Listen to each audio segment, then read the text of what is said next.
King Costa is a research professor and managing director at the Global Center for Academic Research, a research boutique specializing with supervising, coaching, and mentoring of postgraduate students across different universities in South Africa and beyond. A Harvard Massey Institute scholar, he is also a member of the organizing committee at the World Conference based in Portugal, with yearly editions of conferences and facilitation of scholarly publications with major publishers. He is a management scientist and member of a number of professional and scientific bodies, such as the Society for Industrial and Organizational Psychologists of South Africa, Society of Professors of Education, Society of Clinical Research Associates, and Southern African Research Innovation and Management Association. He is the convener of the Association of Research Methodologies, a research membership body of the AQRA. A Publons peer reviewer mentor, he has supervised more than 15 PhD students, 15 master's students, and has published more than 50 articles, preprints, lecture notes, and research pieces listed on Google Scholar. He has also delivered papers at conferences, and has been appointed as an editor of the upcoming Springer Nature publication through the 7th WCQR. As a methodologist, he created the Costa postgraduate coaching model, and continues to spend time researching on pedagogies, andragogy, and solutions for research in higher learning and social science perspectives. Good morning. So, while I'm being connected, I would like to talk about connections. I remember in 2019, we started the Global Center for Academic Research in 2018. And 2019, I was going through the internet and Facebook because I'm a Facebooker. And I met Professor Sapare Wambaleka on Facebook. Little did I know, I was very new to research then. I think some of you have heard the passion he breathed in me to an extent that today I stand here having supervised 15 PhDs, not only within our institutions, but also PhD students that are numbers are countless, because that's what I work on. And the inspiration was from that man. A round of applause for Dr. Sapare Wambaleka. Then it didn't end there. After, from that, then I'm encouraged to go to a conference in Portugal. But I studied geography, and perhaps I'm scanning over the cities or the main cities or capitals of countries of the world. And I know Lisbon, but now I meet a man on Facebook and he says, we are going to Porto, and I'm in South Africa. And I'm concerned, but my passion for research and checking the work he does propelled me to go there. And when I was there, then besides publishing the Costa model that I was filled and I was on passion for, I remember how scared I was when I was in that conference room in Portugal, of which he was there. And I thought everybody was going to skin me alive because the Costa model is like me, but it's actually about concepts, objectives, situation, fact, and assessment of impact. But it comes out with an acronym of Costa. So I was very, very worried. I thought I was going to be skinned alive, but I wasn't. Instead, I met Mama Aseli. And after, well, we call her Mama Aseli. And we connected immediately, and it didn't end with you, Professor Wambaleka. You passed the baton on to her. And she didn't only nurture me on methods, but the entire GCAR group and those that join us in South Africa. A round of applause for Dr. Aseli and the AQRA team. Graysol, David, Dr. Pavel. Wow, you guys are touching the world out there. I am your product. as I'm about to deliver my speech.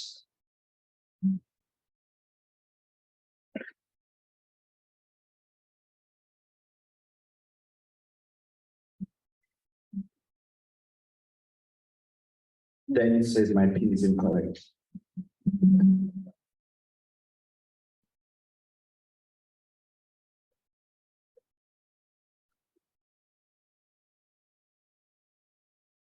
As a qualitative researcher, you will not go anywhere without passion.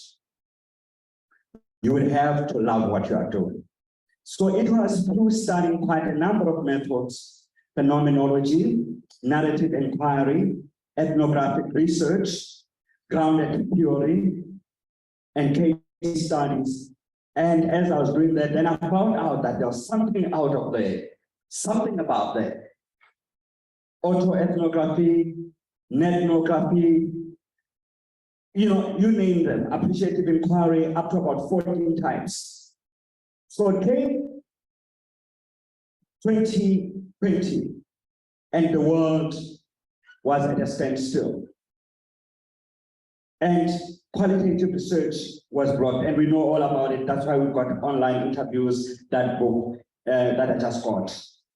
But we then said, as methodologists, what other means can we have of coming up with more informed and rigorous research that does not necessarily warrant face-to-face interactions with participants?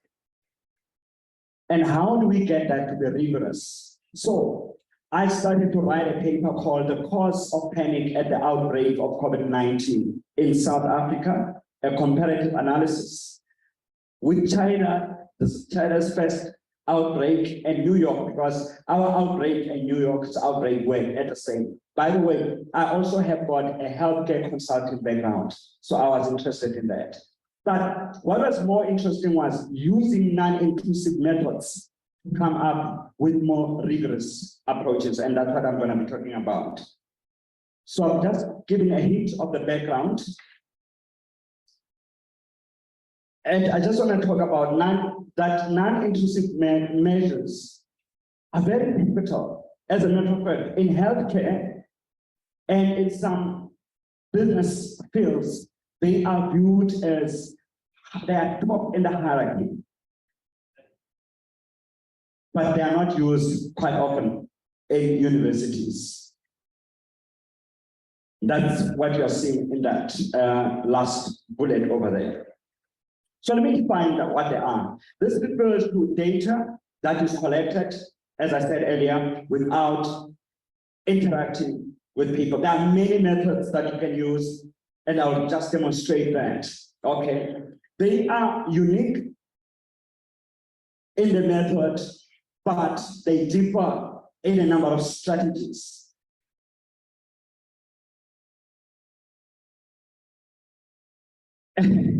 And in qualitative research, to be able to use these, you need to understand primary qualitative research.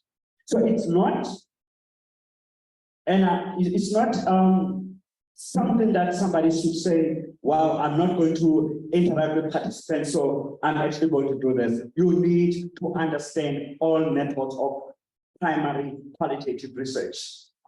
So you would not be able to do this method without understanding the basics. Right? So here are the types that I'm going to show. I think it was Dr. Evelyn and also Dr. Sagari who talked about territorialization and also traditionalization. I do like acronyms, they helped me a lot. So one of the things that you could do as qualitative researchers to understand complex methods as well is to come up with a number of acronyms. So this acronym is pronounced, it's got a name, it's CALMOC SMS, MS. CALMOC, SMS like SMS, and then MS. What does it mean? It's one of the methods. What does that mean? So you would have many methods that I'm listing up here, about 14 types of them. They might not necessarily be mentioned as 14 here, But these are some of the methods. So on the left, in the blue box, you are seeing a typology of systematic reviews. And within the systematic reviews, on the second column or third column, under the Q, you'll see QES. That's where I'm going to focus, because it is on qualitative evidence synthesis. But then you've got content analysis, which is what I followed on my study on COVID-19 panic. And you've got ethnography. We got that presented at the World Conference, a very, very interesting method as well, where you track human behavior without physical interaction, particularly social media. And then you've got document analysis. That is, I think it was talked a lot about it, one of the methods in qualitative research, particularly within case studies, where you're looking for in-depth information. So I'm not going to focus today on the red box. I'm going to focus on the blue box. But as we know, qualitative research is complex. You can just see that complexity already just unraveled before you, right? So let's look at the types of non-intrusive research methods within the qualitative research context. So you've got Cochrane reviews and you've got non-Cochrane reviews. A lot of people ask, what's the difference between qualitative evidence synthesis and meta-synthesis? And if you are new into it, you will also hear meta-ethnography. You will hear meta-research. And to a certain extent, you might hear meta-analysis, and you get confused with all the meta. Well, meta-analysis is out of our scope because it's a quantitative aspect of these reviews that belong to the non-intrusive research. So meta-analysis is quantitative aspect. Meta-synthesis, a lot of people use meta-synthesis, but those that follow Cochrane and Johanna Briggs or the Campbell collaboration, those collaborations have been formed by experts to make sure that reviews follow high and rigorous protocols and standards to give credible outcomes. Particularly because you deal with issues of social imperatives, like for instance, when you're talking about COVID-19, to know what works, you would have been involved in either intrusive measures or non-intrusive measures to a lot and to review a lot of studies. So they are absolutely critical. They are also critical to policymakers, like my colleagues, Professor Nzobi and Mr. Aberteni, who are in education and they're dealing with policies. So these form of studies are very, very important because they track human belief systems, human opinions, attitudes, and practices, including experiences, but they give an opportunity to draw a large pool. So that's what I'm going to be focusing on. So just note this terminology. On the left, non-Cochrane, that's when you hear the word meta-synthesis. The Cochrane Collaboration Group has opted to use qualitative evidence synthesis, but they are the same thing. What you are seeing that box is almost, these are typologies of qualitative evidence synthesis. Look at this. It's like a universe within a universe and a universe. First, I talked about typologies of these methods. Now I'm talking about typologies of the qualitative evidence synthesis. Absolutely very interesting. Then there are other social science as well as science approaches, like I mentioned content analysis, which uses constant comparative analysis. Then counting. You start looking at the frequencies of the occurrences. If you are looking, one of the areas of our research is intimate partner violence. If you were to do a study of that nature, You are interested in what is coming up and what keeps on coming up and coming up, like anger, frustration, annoyance. You know, they mean something. They are already driving you somewhere else. And the data is communicating something to you, but you don't know at this stage. But you are now comparing it. But you're using frequencies, which is very, very rare as well, and unfamiliar within the qualitative domain. Use frequencies to use numbers. John Costa, who's one of the gurus in qualitative research, says he is now moving and treading towards understanding the value of numbers without necessarily focusing on statistics, but focusing on meaning. These occurrences, what do they mean? Should they be taken serious or? All right.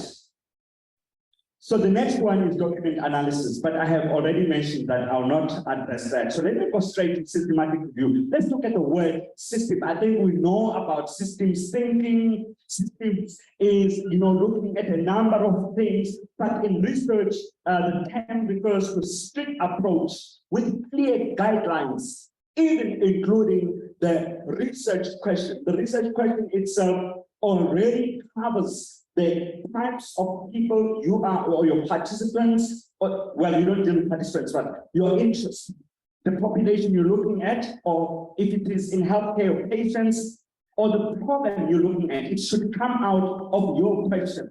And not only that, your phenomenon of interest or the intervention, remember, within this level, and you're looking for what works. It's a little bit more pragmatic without using the normal pragmatic methods of interacting with people. So what works? So you're looking at what has already been done individually to come up with a final refined product and evidence that this does work. And it creates interest as well to funders of research. They are looking for what works. It's interesting that funders don't understand anything that hasn't got numbers. They want to see these numbers. So the large pulling together of a number of qualitative studies helps funders to see there is sense. And let me tell you a little bit of a story. I just did a consulting work for one of the departments in my country, and we were looking at budgets. And I was asking them, why do you always come up with budgets, but you have problems of budgets are not received by the very same people that should receive them? And you always get resistance. So I asked them, when you collect data, the CFO said, we're looking for numbers, we are interested in numbers. Numbers make sense because we must deal with the problems. Then I asked them, do the numbers tell you the depth of this problem you're dealing with? They say, we don't know, but in service, which is what people do, in service, there's sometimes you get categorical data, and they do believe that that categorical data can help, but that is just on the surface. Remember that categorical data you're getting in a survey, ladies and gentlemen, hasn't got an in-depth perspective. It's still structured, even though people had a small line to write what they think. It's very difficult to now come up with information or with policies that will actually do the problem, because you just dealt with the surface. So I asked them that.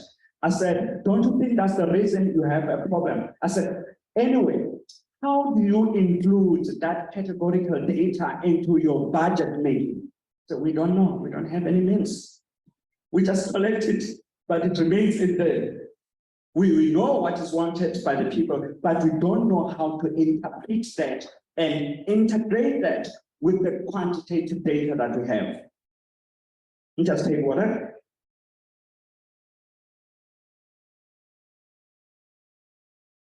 I wish I was in a workshop.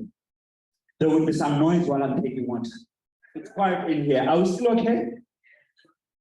Are we okay? I know I've got a plan for you. I'm going to get you active. I'm going to give you some activity. All right. So I'm speaking with passion because I have found out that there is a way we can influence decision makers systematically. So let's look at its application. First, let's look at its acceptance in the academic field. So many studies were made, but I like the study that I'm going to reflect on.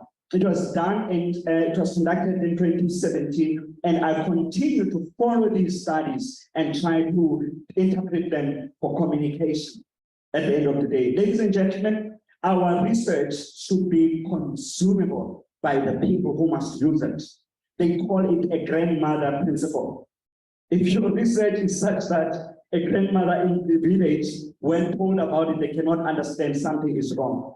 Why keep high standards, but it must be consumable. Research has to stop being in the shelves of universities. It's got to come up and solve the problem it is intended to.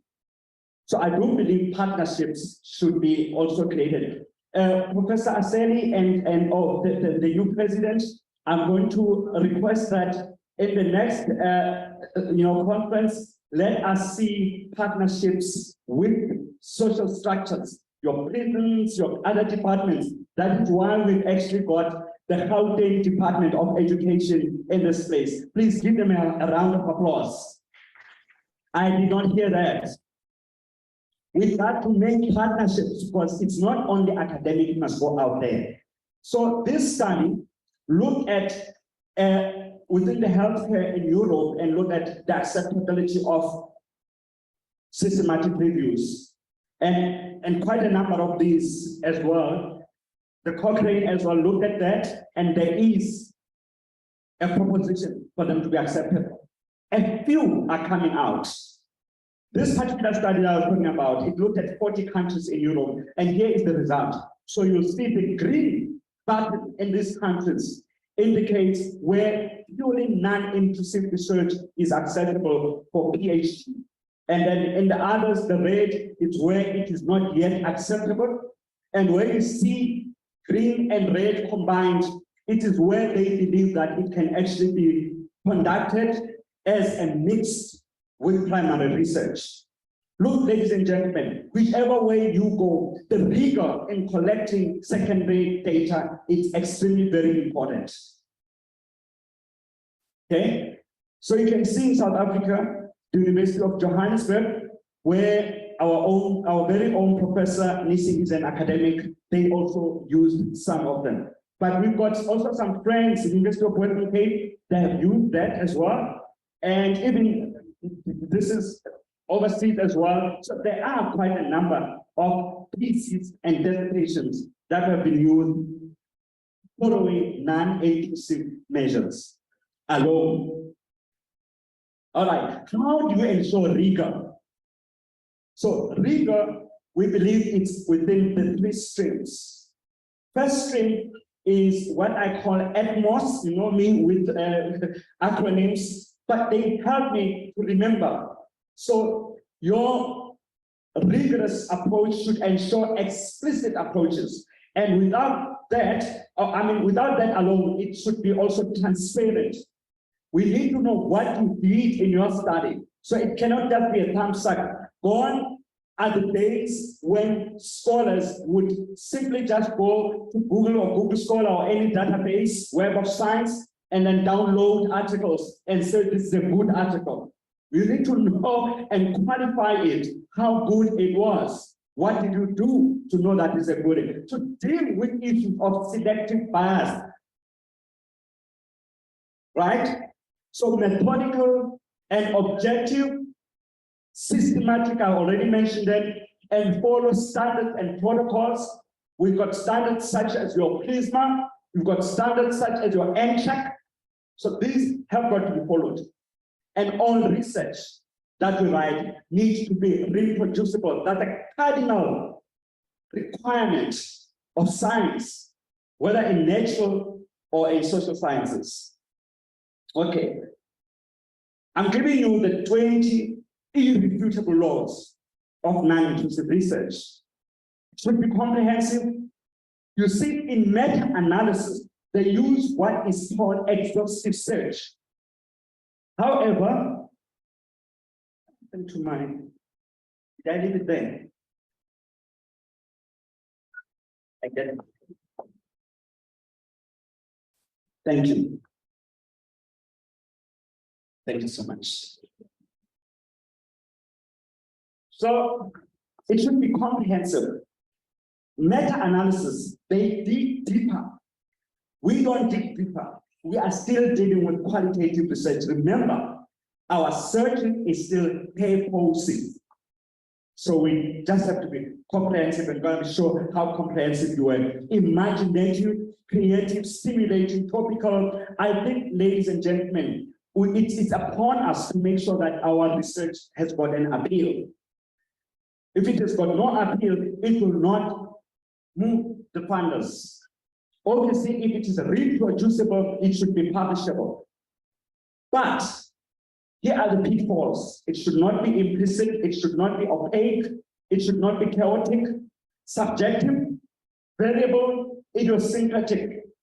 We've got to avoid these when we write. That's why I'm going to just show a few of the standards, and we'll all also get involved in a little bit of an activity there. Okay, why do we need to appraise articles that we use in qualitative evidence synthesis? Okay, I know, all right, the time is with you, let me know. Why we need to deal with these points that I'm putting, to show that there is rigor in it, to show that you've gone deeper and you spent time and you followed acceptable standards. So it will give you quality research, right? So these are some of the tools that are praised. So you don't just go there and appraise. There's about 100 tools that have been published, but the 4 that I'm going to show are the one preferred. And the one on top, which is called the CUSP, has been recommended by the World Health Organization and the Cochrane collaboration, which we follow, including the Campbell collaboration and Johanna Breaks, that this should be used for academic setting and even for business research. Okay, you can see that it was developed in the United Kingdom and it's meant to improve transparency of qualitative research, provides clear standard for reporting the findings, assist the review process for evaluating manuscript publication, and appraisal and qualitative evidence synthesis. So it plays those, but there's another one. Correct has got about 32 questions to appraise against, whereas the CUSP has got 10. So we'll focus on the CUSP. The book that, one of the books that was there, that was Professor Wambaleka is one of the editors. We've got the last chapter in there addresses operationalization of what I am presenting. So please do buy that book. Where's the lady over there? The one from Springer. If you can just raise that book for everybody to see. Please make sure you get a copy. The red one, the one from Springer. The one from Springer. I think from page 385, that book. So you will see how you operationalize this method. So some of the things I'm talking about are already in that book. I wrote it together with Professor Nzobi. Okay. I thought we were going to give him a round of applause as well. It's very important to encourage one another. Okay. That is still low. Can I hear? Okay. Can I? That's it. Okay, these are methods of determination of rigor. Without showing what quality criteria you use, there's a problem. So how we apply this task? As I said, it's in that book, so I'm trying to run. Okay, I'm trying to run. Oh, what was interesting is for me to understand it better, I had to go and learn it. So CUSP, as you can see over there, it's got its own website called CUSP. You can actually go in there and get the tools that will help you to evaluate qualitative research. Right?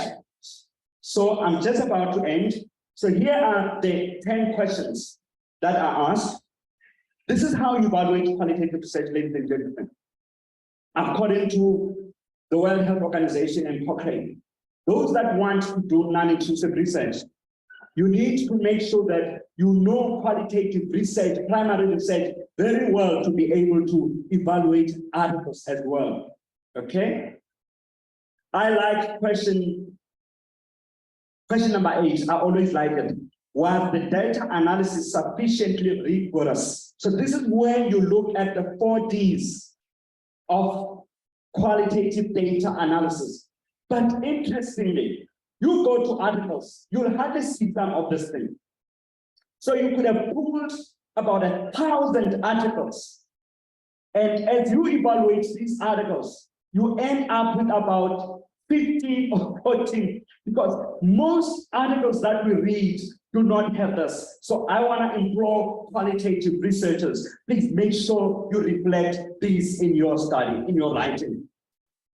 They are absolutely very important for your studies to attract funders. Make sure that you've got all these, okay? So how do you operationalize that? So we developed a software, which I'm not going to show now because of time, but that software rates your responses against those 3 levels. These 3 levels encompass who represents, please check this very well, who represents yes. So you say, was there a clear statement of the aims of the research? Who would represent yes? If you don't know, it will represent 0. But if you can't tell, because there are some pages that you read and you just can't tell. So be honest, as a qualitative researcher, simply say, I can't tell if they did this. But here is a little bit of an exercise I'm going to have. So look at that. These are some of the studies, but I'm going to select about 6 people. Hey, it's very difficult. How do I go out? Do you see that I'm locked here? So I'm going to select about 6 people and ask you to rate that just quickly. I'm actually running my 10 minutes. So I'm going to select organize yourself in this table and be 1, the blue one. Organize yourself here and tell me how would you rate that article based on what I said. Remember, if you can't tell, it is 1. If you disagree, it's 0. And if you want to say yes, it's 2. So decide you are blue. And then the next one, that one, number 2, you are orange. And you are the 3rd one, you are the 4th one here, you are the 5th one, you are the 6th one, the 6th over there, the 3 of you. So decide, I'm giving you just 1 minute of my time, just appraise that. Can you see that? You can't see. Okay, then you are spared. You are spared. So you must do it. So you'll not do it, okay? All right. But if you were rating it, and I do believe that the slide those that want to practice this, you will see that there are high quality articles, there are low quality articles. It's always amazing how they go through publications. Now, notice researchers do not know the difference between pre-data journals and authentic journals. You would see that some of these that come out, they probably would be high quality articles from, let's say, 14 upwards. They have got responses to these 10 qualitative research questions. So those are high quality articles. The question is, why out of 1,000 articles, when you appraise them, you end up with about 5? You end up with about 10. So you would need to spend time. It's not about finding a good article. It's about knowing the source of that article. And do not fall prey to anybody who calls you and say they would like you to publish. Check them out, because your work might fall into predators.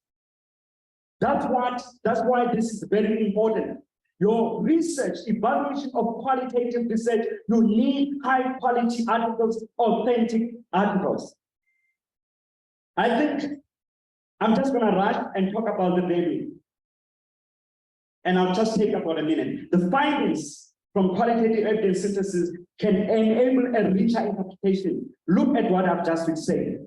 So now that you have evaluated these articles, you get a richer interpretation. You are aware what is happening to qualitative research writers out there It just comes out to you. So you got a better understanding. But also, that synthesis can give you an idea of what works. Qualitative researchers who have written authentic, high-quality papers have been postulating what works.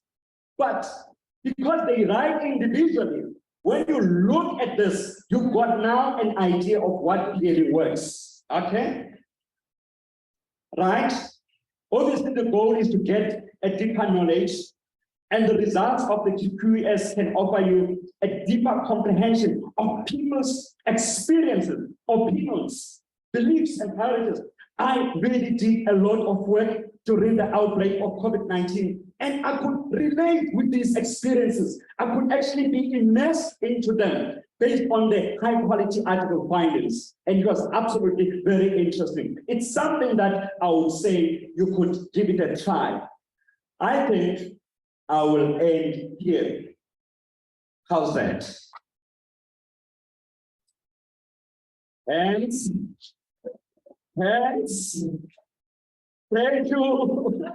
I want you to be excited. This is qualitative research. Any questions? Thank you so much, Dr. King Costa. Shall we give another big round of applause? Thank you so much. So we still have 7 minutes for the question and answer. Any question from the audience?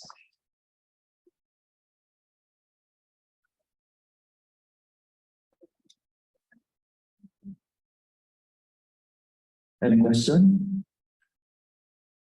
Yes. Thank you very much, Dr. Costa, for that fine presentation. I concur with the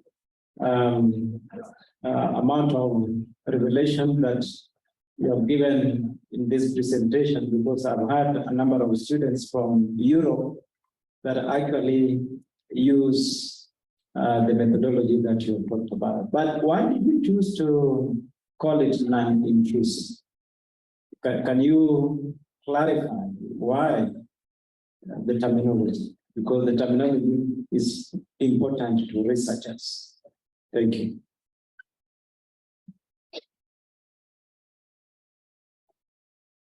Right, with this one.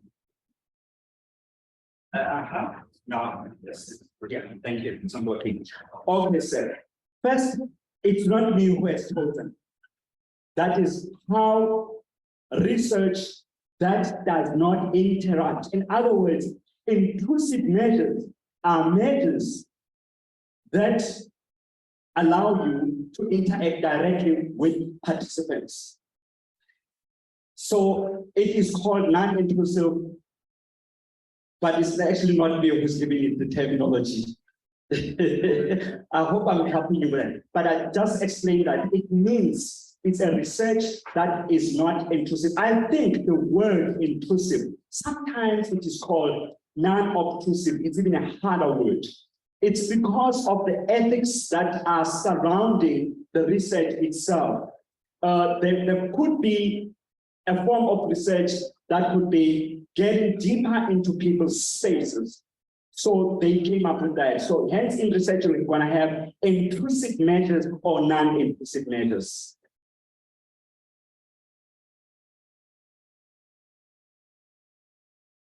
Am I helping? Okay, thank you. Thank you so much. Another question?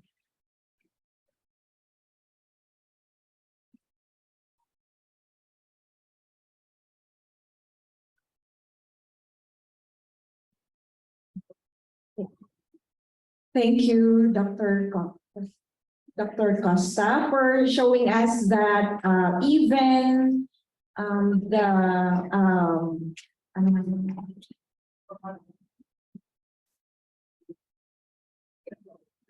systematic review, you showed that it can be used for thesis or dissertations, right? Have you ever experienced doing that in your universities in your country?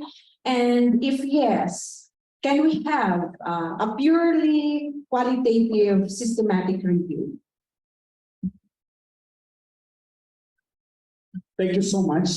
Yes, we are following a lot of these non-intrusive, particularly qualitative evidence synthesis.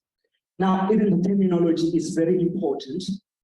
It used to be called qualitative systematic review, but you can see, if you say that, there is a confusion because that typology of 14 types, the Telmok, SMS, MS, 14 types, all those, they are called systematic reviews. So there is a lot of confusion out there. There is systematic reviews, there's meta synthesis, there is meta ethnography, there's quite a number of those. So the Cochrane collaboration recommended that we use qualitative evidence synthesis. And yes, you can use that. And this is what we are proposing because many universities are still trending towards that direction. But should you use that, you need to understand the basic one, the primary research. It's absolutely important because you cannot evaluate qualitative research if you don't know qualitative research. I mean, if you say rigor, you need to establish the 4 dimensions and you need to understand what strategies were used, for instance, for credibility, for dependability, for transferability, for confirmability. You need to know those strategies so that then you understand. So you can't go into systematic review or qualitative evidence synthesis without understanding. So you need to understand that because the first question says, was the right methodology or the method used for inquiry? If the person used a case study instead of phenomenology and you don't know the difference, you might have a problem. So you need to understand what it's not a way to say, I'm going to use it. Actually, it's not a desktop research. Do you know that all research is desktop? People like to say it's desktop research. Where does the concept desktop research come from? It comes from market research, where market researchers will go to a library and sit there and take books to the library and sit there and then call, let's do a desktop research. But many students now say, we are doing a desktop research. Others would be saying it's a literature review. Literature review needs to follow all these methods. Times are gone when we just decide to take articles and say they are good. You need to get high quality articles so that your thesis, your document may be, according to Professor Lebese, my mentor, he says, you may be the words on legs. Thank you so much. Thank you, Dr. Costa. We can still accommodate one more question.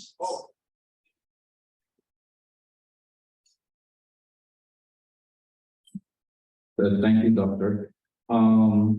You presented earlier about the different universities that accept systematic review as thesis for dissertation. What I'm interested is what is the counter argument of other universities why they do not accept systematic reviews?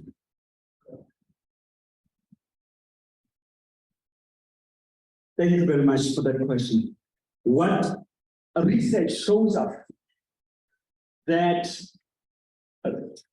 many universities, first of all, most of the professors would focus on teaching, not necessarily on research. Particularly in my country, it was on teaching, not much on research. That is why we had a delay in the production of PhDs. When our government, and I'm going to talk about my nation, when our government introduced what is called the National Development Plan, and I believe my colleagues in the Department of Education know much better about it, there was a requirement for universities to transform themselves and focus also on developing research. Now, there wasn't much teaching on academics. Remember, most academics were supervised the way they were supervised. If the supervisor used master-apprentice model, they will use that. So there isn't much that is happening so far. So that is why there is a proposal to get this into universities gradually. It is complex as well. And it's hard to trust. There are, for instance, there are views that with systematic reviews, you are not coming up with your own new knowledge. And remember, in a PhD, you must be creating a new knowledge. You would need then to come up with an argument and say, what you actually come up with is what was not known. That is why it's an intervention. But there is this perspective that you are literally just summarizing people's work. So it's those, if you look, I'll share that study to the AQRA website. I'll share it with you. Particularly that one, that shows that universities still need to go into it gradually and understand it. Because so far we know that if you look at people's studies and then you start saying it's a PhD, it's like you are taking some people's work. Yet, when there is a crisis, like what we saw with COVID-19, what could help us was systematic reviews. That's why you would hear that we are waiting for studies. There are no studies. When there was a study on hydroxychloroquine, remember the story around it? There was a study and that it works. And then there was also an opponent that says that review was not an exhaustive research. So you need some skills to do that. So that's why it's not done. Thank you so much. My moderator. Oh.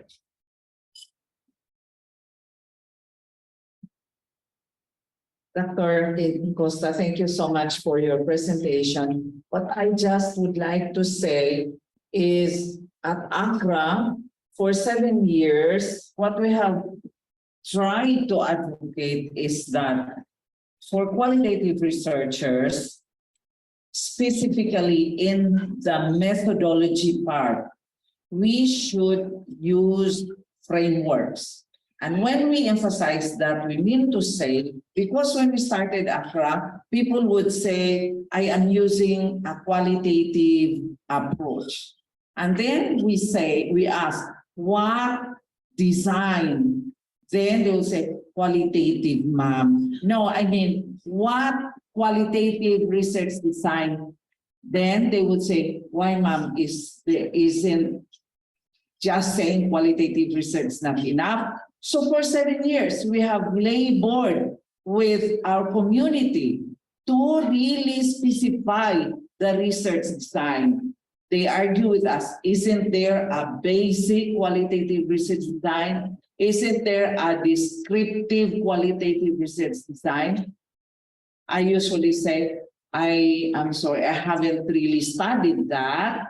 But what I know, these are, and in the presentation of Dr. Safari, when we started our training, we made it clear these are, many we said, our list is not exhaustive, but these are, then you can add some more. So it's not enough to say, I am using qualitative research. That's one that we labeled. And when we emphasize that if you say you are using transcendental phenomenology, use that tradition. Follow the framework.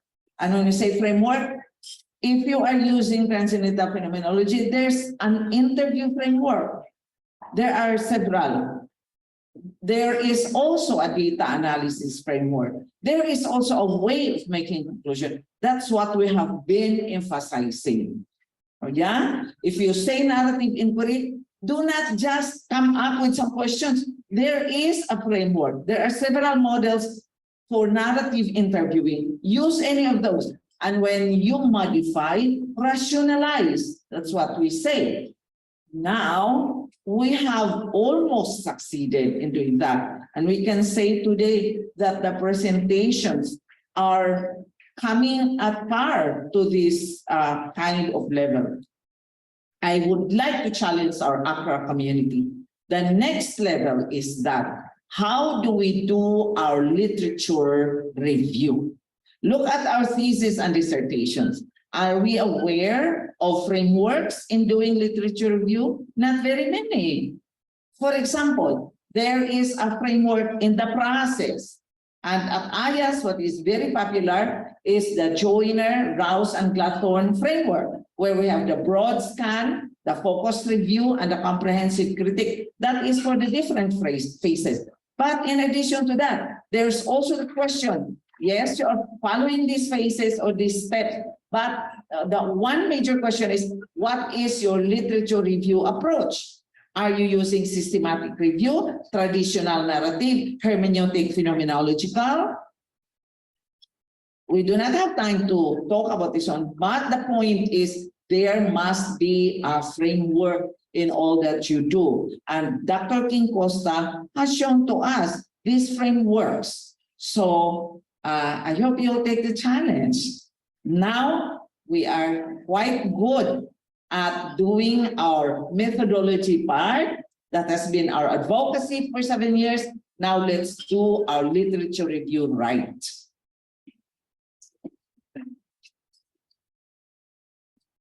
Actually, one word to add on to that, Professor. We have actually started at our institution to insist that students do not just come up with literature review, but literature review needs to be evaluated. As a matter of fact, in your literature review, there ought to be resources that you are using, the gurus, because they are the ones that are entering your study.